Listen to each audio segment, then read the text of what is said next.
Hi there, I'm Pam, one of the nurse advocates from Your Nurse Advocate Consulting. And today's Tuesday Tips is about a topic that can feel, really kind of heavy, but it's also one of the greatest gifts that you can give your family. So today's, we're going to talk about DNR options, do not resuscitate options with your loved one and your family care team. So let's get into that topic here. So first we're going to tell you what we're going to cover. We're going to cover what is a DNR in plain language. We're going to talk about that. We're also going to talk about communication tips for having these conversations without it feeling like an intervention, so to speak. We're going to talk about whether you have to have a DNR if you choose to be on hospice. And we're also going to address how to bring this up around the holidays when emotions are high, but yet everybody's together. So sometimes, it's like a double-edged sword. Sometimes it's the best time because all the families, all the decision makers, all the family caregivers are all there together. But yet, you really hate to talk about that kind of subject at the holidays because then that's not why you get together. So we're going to kind of try and give you some tips and strategies for that. So our goal here is to help you feel more confident, less scared, and then more prepared for these conversations. So all right, let's talk about what exactly is a DNR. A DNR, or Do Not Resuscitate order, is a medical order that tells healthcare providers, the EMS, the paramedics, not to perform CPR if a person's heart stops or they stop breathing. So that means no chest compressions, no electric shocks to restart the heart, and no breathing tube for the purpose of providing oxygen and trying to bring them, back to life is for a purpose of resuscitation. It does not mean, and this is where people get really confused, and I've seen it a lot in the hospital. If you're a DNR, a do not resuscitate, it doesn't mean don't treat me. It doesn't mean, don't give me comfort. And it doesn't mean, or I'm giving up.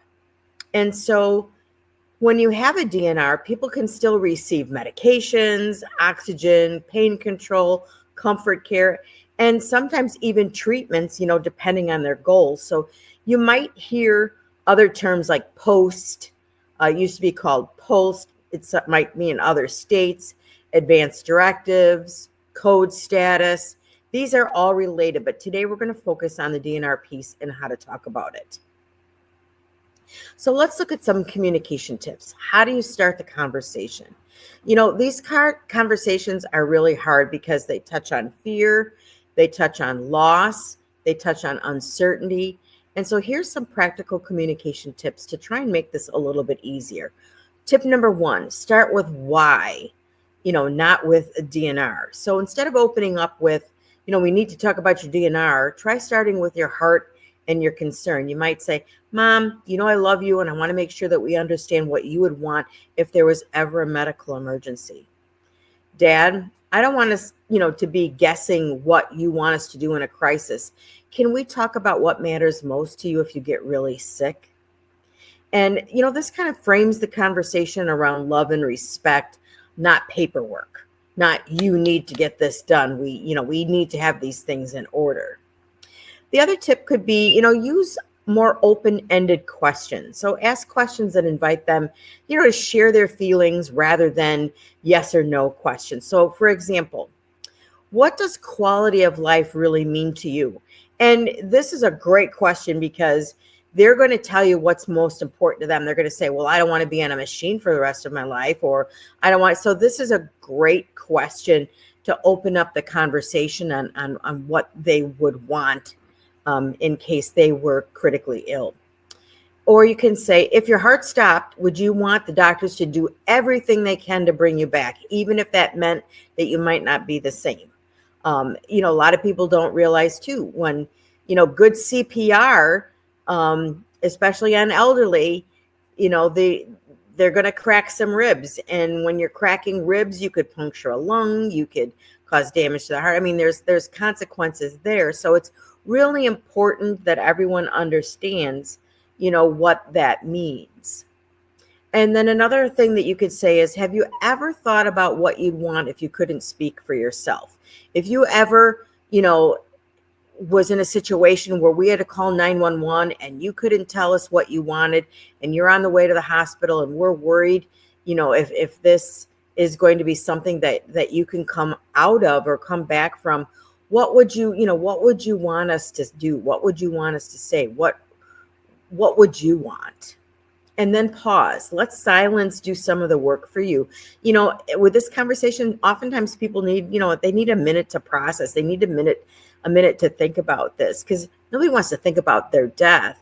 But at the same time, with our aging adults, it's a way that we could give them, promote their independence rather than say, well, this is what we'll do. Give them the opportunity to direct their care, say what they would want in that situation.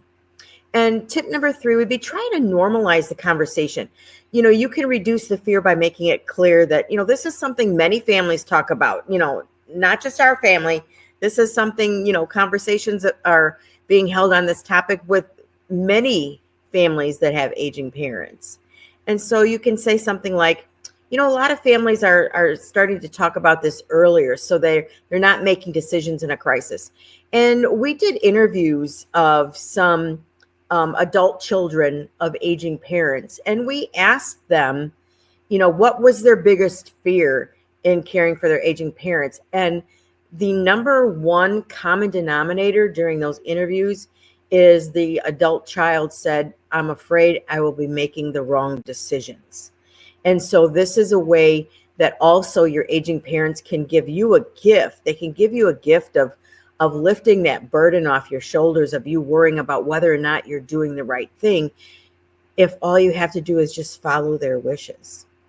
And another thing you might want to try is our doctor, actually encouraged us to have this conversation as part of our planning ahead. This helps it feel like it's responsible planning, not something morbid or something rushed. And tip number 4, acknowledge emotions out loud.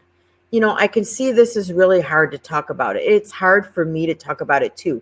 You can say, and I've used this a lot, and I recommend this a lot. It's okay if you don't have all the answers today. We just wanted to start the conversation. We can come back to it, but we just need to make a little progress on what your wishes might be. You're not trying to fix their feelings. You're just trying to make space for them, because you can't take away what it feels like to talk about, okay, when I'm dying, what should I or should not do? And, involve your family care team, involve other people that are part of that care team, whether it's a faith community, whether it's neighbors, whether it's professional, hired caregiver staff. You don't have to do this all alone. You could say something like, would you feel more comfortable talking about this with your doctor or nurse in the room? Or you could say something like, at your next appointment, would it be okay if I asked your doctor to explain what DNR means and what that would look like for you? And sometimes a third party, just explaining it in a professional way sometimes takes away some of that emotion. And it's just like a part of, your plan, your treatment plan, so to speak. Sometimes, hearing it from, like I said, from that neutral medical professional, it can take the pressure off the family as well. All right, let's move into a topic. When we wrote our book, Cracking the Hospice Code, Your Nurse Advocates Debunk the Top 10 Misconceptions of Hospice. This was one of the questions that came up as we were interviewing families and talking with families of previous clients that we had in hospice. And one of the barriers for some people to get into hospice is having to become a Do Not Resuscitate. Many hospices, I guess it's safe to say that every hospice feels more comfortable with a patient coming on board a hospice as being a Do Not Resuscitate, because you have a terminal condition. Chances are that the likelihood of being able to reverse that or bring you back is a lot less. But a lot of hospices also, they don't want that to be a barrier for you to choose hospice. So they will start out and saying, no, you do not have to be a Do Not Resuscitate to start hospice. Now, that doesn't mean that later on in the conversation, as things begin to decline, patients begin to change and transition closer to that end of life, we would want to have that Do Not Resuscitate in place because we know the end result. We know the end game. But But so if that's a big concern for you, you want to make sure that you ask that question if you're considering, hiring or choosing a hospice agency is what is their stance? What is their policy on whether or not you need to be a DNR to be able to come on board with their services? As we said, many places strongly encourages or expects a DNR because the focus of hospice is comfort, not emergency resuscitation. But the details can vary by state, by hospice agency, and also the individual situation. So again, if this is a concern for you, make sure that you bring it up and you ask.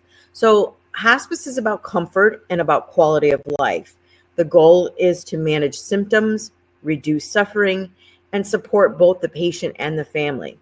Now, CPR in a very frail or seriously ill patient often doesn't work the way people imagine. TV shows make it look, like someone just pops back up and goes home and everything's, hunky-dory and things are all good. So in reality, it can, like I mentioned before, it can cause broken ribs, ICU stays, and sometimes more suffering with very low chances of returning, to that prior quality of life.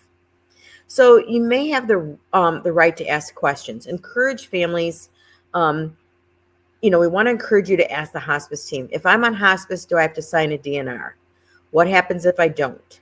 Can you explain what CPR would realistically look like for me or my loved one in my condition?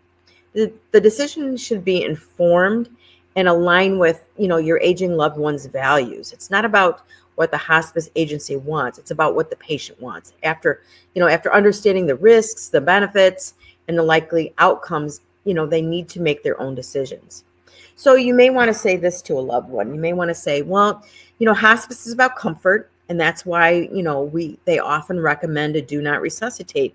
But we want, to understand what that really means for you and make sure it matches, what you want. If someone, no matter what their illness, if it's a terminal illness and they want everything done and they want to have treatment as long as possible up until the end, hospice isn't for them anyway. So we want to make sure that their choices and what they want as far as treatment or having nature take its course, we want to make sure that those conversations occur so that the services that we want to provide or that you want to obtain matches their goals.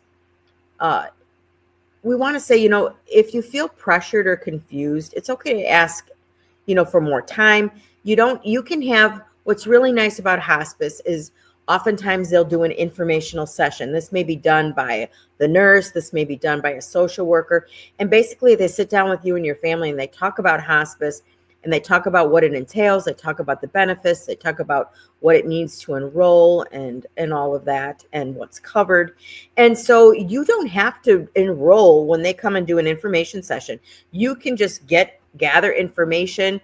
They'll leave, and then you can take the time that you need to process that and weigh your options. Just because you invite them into your home to have a discussion on hospice doesn't mean you're signing up for services.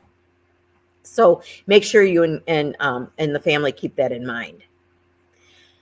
Holidays. Why are we bringing this up at the holidays? Oh, Pam, you're a morbid person. You've been a nurse too long.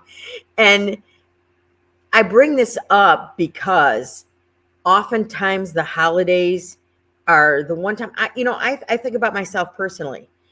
It's maybe 2 times a year that I have all of my kids under one roof at the same time. That's not a lot. And when everybody's kind of spread out, I don't know what your family situation is, but oftentimes, especially Christmas and Thanksgiving, you have that opportunity where everybody's there so that everybody can be part of that conversation. And so it's a time when maybe not be the best time because it's a festive, time, but it may be one of the only few opportunities in the year that everybody could be a part of that conversation and nobody feels like they're being left out. Being all in the same room at the same time, this might make it actually, a natural time to talk about it, but it's also a very emotional one. So here's some ways that you can approach it with sensitivity, especially around the holidays. Number 1, choose the right moment. Avoid bringing it up right in the middle of opening gifts, at the dinner table in front of young kids or other, extended family and relatives, or when someone's maybe been drinking, enjoying, holiday libations, or when for some reason, if the situation, if emotions are already high, if there's been a little bit of a conversation, or things got a little rocky for some reason. Better options would be a quiet moment later in the day, maybe in the morning, prepping before everybody comes over, or before, or maybe the day after, clean up before everyone goes home if family's staying. That might be a better opportunity. A walk with a few key family members, if you're in a climate that would allow you to take that walk with an aging loved one, or maybe a short, family meeting after a meal, if it's more of an intimate, group framed, just planning and support. You might say something like, well, since we're all here together, I'd love for us maybe to just take 15 minutes to talk about something important to mom and dad. It's not an emergency, but it's about making sure we all understand what they want. And make sure, that you keep it short and focused. Nobody wants a 2-hour tearful summit on the topic of Do Not Resuscitate. We don't want that at the holidays. Nobody wants that. But you can say, you know what? This is just the start of our conversation. We don't need to have to decide everything today. And you could also try saying, we want to hear what matters most to you, mom or dad, or mom and dad. And then we'll follow up, with your doctor or hospice team, or whatever the situation might be. Or maybe we'll do a Zoom meeting with the family in another month or so, when after the holidays settle down, and we can get more into the conversation. And so this type of approach really leads with love and reassurance. So you want to make it clear that the goal is support, not control. As our aging loved ones continue to get older, their biggest fear is losing their independence. And so we want to make them a part of every decision possible that they can make regarding their golden years, because every decision that we allow them to be a part of allows them to keep a portion of that independence. And that's very, very important to them. You could say something like, we're talking about this because we love you, and we don't want you to be, we don't want to have to guess or argue amongst us if there's ever a crisis. And that's a real thing. In the hospital, when unexpected medical conditions come up and they're critical, I've seen this many, many times where the family is not on the same page. Everybody has their own views and their own opinions about what end of life care, what treatment or not treatment should look like. Everybody has their own opinion on what they would want to do for themselves. But that doesn't mean that's what your parents want. So it will avoid conflict, because now, my family, there's 5 of us, and my aging mom, we're caregivers for her. And if we didn't know what she wanted, we could have 5 conversations about what to do and what not to do, and none of them could match.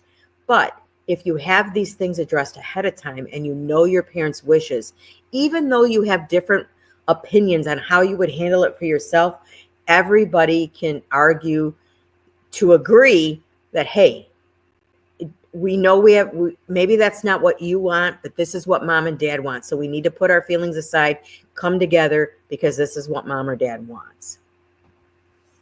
And the other thing you could say, this isn't about giving up. It's just about making sure that your wishes are honored, and that you have the ability to be a decision maker in how you want things to go. We want it to be your way, not our way. Tip number 4, avoid the intervention feel. You don't have to have 6 people sitting in a circle staring at them and having this conversation. That could turn bad very quickly. And, they're right away, they could feel like they're being ganged up on. Do you know something that I don't know? I'm not going anywhere tomorrow. And it just kind of gets their defenses up a little bit. So maybe consider having 1 or 2 trusted people start the conversation, invite the people to share first, instead of, everyone telling them what they should do, and just say, hey, this is important. Can we involve the rest, the family, because they love you too. And everybody needs to know how you feel. You can also say something like, we'd like to hear from you first, mom and dad. What are your biggest worries about getting sick? What would you want us to know? And then tip number 5, end with connection, not just getting the I's dotted and the T's crossed. And, it's not just about the paperwork. So after the conversation, shift back to something comforting: dessert, a favorite movie, a family story, a funny family story. You might say, thank you for trusting this with us. Let's go enjoy the rest of the evening together. So try and end it on a light note. And this also helps the family remember that, we can talk about hard things and still have joy. So let's go ahead and wrap things up. Here's the biggest takeaways from our Tuesday tips for today. A DNR is about whether to do CPR, not about whether you deserve care or comfort. These conversations can go better when you start from a place from love, ask open-ended questions, and understand your options. Next is hospice often recommends a DNR, but you always have the right to ask questions and understand your options. Next one is the holidays can actually be a meaningful time to start this conversation. If you choose the right moment, keep it short and make sure you lead with love. That's the most important thing. If you're listening to this and you're thinking, I have no idea how to even begin with this conversation with my family, maybe you're not close, or maybe I've had clients where the relationship between the children and the parents is a very private one. They feel loved, but mom and dad never really shared personal things with them. They wanted to protect them and keep that, and they just handled all the things themselves. So sometimes it might be a little bit more awkward. So you don't have to figure it out all alone. And we say this all the time with different situations. And at Your Nurse Advocate Consulting, we can help families understand the DNR hospice process options, prepare for family meetings, help lead that family meeting if that's what you want someone to come in and help get that conversation going. And also we can communicate with doctors and care teams so that everybody's on the same page. And, you can always book a free discovery call with us. Drop us a message, make a comment. We can walk you through the process. We always offer a free 30-minute conversation. We guarantee you that whether or not you use our services, we're going to share with you at least 2 or 3 action items that you can take away and act on right away. We also have a free resource and guide to help you prepare and think about planning your advanced directives. And I'll put the link in the comment section, and I'll also put it in the video description in our YouTube channel. So I'm going to go ahead and drop that into the into the comment section right now. And so that everybody has that, I'm going to go ahead and share that. And I'm going to hide, eliminate this one. And okay, so there we've got that in the comment section for you, and we will also put that in the video description. So thank you for joining me for another Tuesday Tips. You're doing such important work by even thinking about having these conversations. So we'll see you back here next time. Take care.